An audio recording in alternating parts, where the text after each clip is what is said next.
Pursuit of Happiness. It's a book about Chris Gardner, whose solemn obligation was to protect his son and to provide for him better than his father did for him when he was younger. I believe he showed what was to believe happiness, his idea of change.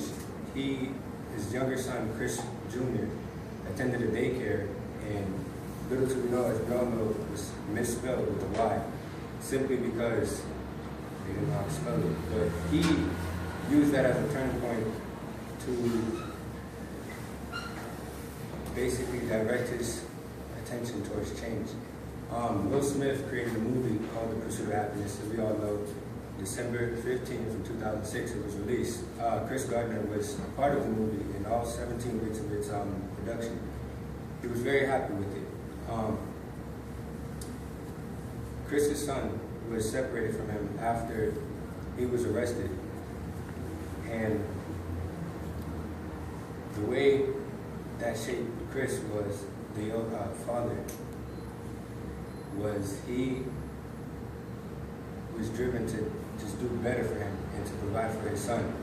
So later on down the line, after 3 months, his wife, Jackie, gave back his son, and that gave Chris the courage to want to do better for himself. He started looking for jobs, and he started providing. Even though he was still homeless, he still fought through poverty, being homeless, and trying to take care of his son, all at the same time, just fighting society for a better way out. Later down the line, he sought a job at Brokersfield. He met a guy who parked his car, a red Ferrari, and he asked him, "What do you do and how do you do it?" And his answer was simple: he's a broker. And Chris was very interested in it, and later down the line, that set an internship for him at that field, which was provided through networking, as we call it. Chris was still homeless at the time, and in the picture was the actual bathroom that he slept in with his son while he was trying to get the intern at the Brokersfield. Him sleeping in the bathroom set the tone as he never wanted to be there again. And fighting through, after getting the intern, he fought through the challenge of becoming successful as a person. And he felt a sense of security. And one of the things that I wanted to figure out was where, as a child, did he get this motivation to become better?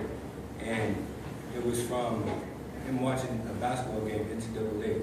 And his mother, he said one day that those guys are going to make a lot of money. And his mother had told him, one day you can make $1 million too. And he used that ever since. And he's 34 now, and is when he made his first $1 million in a year. Okay, so all the books that we've read and everyone came up and to present about had an umbrelling theme of persevering through trials and tribulations. So when you're on this road, there's always going to be different paths and different forks of the road, and that's the same for Chris Gardner. One of the things that he had to endure was actually being the front man for racism at his internship and later on in life. So just taking verbal abuse from people who were in higher positions than him, just because he knew where he wanted to be. He could have exploded, he could have felt this way and that way, but he just stayed calm and stayed true to himself. Another thing that we all probably have connect with coming here to Europe is trying to fit in with what you want to be in life rather than sticking with what you are accustomed to. So Chris Gardner, he was not really comfortable with the culture of his internship, but he learned to love it, just like us here at Europe. And like I said in my last slide, something that he dealt with a lot was racism. He grew up in Milwaukee back in the day, and that's where he felt the source of racism. But as he grew up the corporate ladder, grew up through his internship, it didn't just go away. It actually presented itself more. So he had to watch out for those things, as well as being the front man for this, like I said earlier. Something that I personally cannot connect with, but we actually had a gentleman on the video when we first started Europe, and when he talked about being homeless during his internship. So that's something that also Chris Gardner had to look out for, washing his clothes in the sink and rushing in straight from a homeless shelter. How did he get through this? Like Dorian said, he was very self-motivated. Something that he told himself and he told his son was, if you wanted to do something, if you want to do something, never let anyone tell you that you can't do it. Anything that you want to do, you can do as long as you motivate yourself.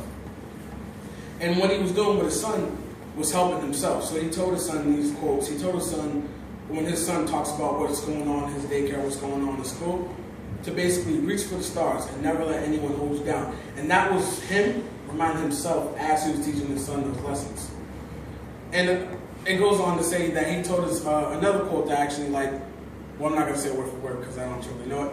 But he was basically, in a sense, telling his son that whatever you want to do, just do it. Don't overthink, just jump and just go and let your body naturally guide you, to where you feel like you belong.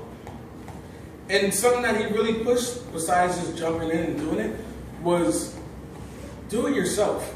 Not in the sense where don't let anyone help you, but make sure that people are ready to acknowledge you as a leader by you taking that first initial step and going out there and doing the hard work. And then after that, after you've made the lane for yourself, you have people who are going to naturally follow you because you see like you know what you're doing.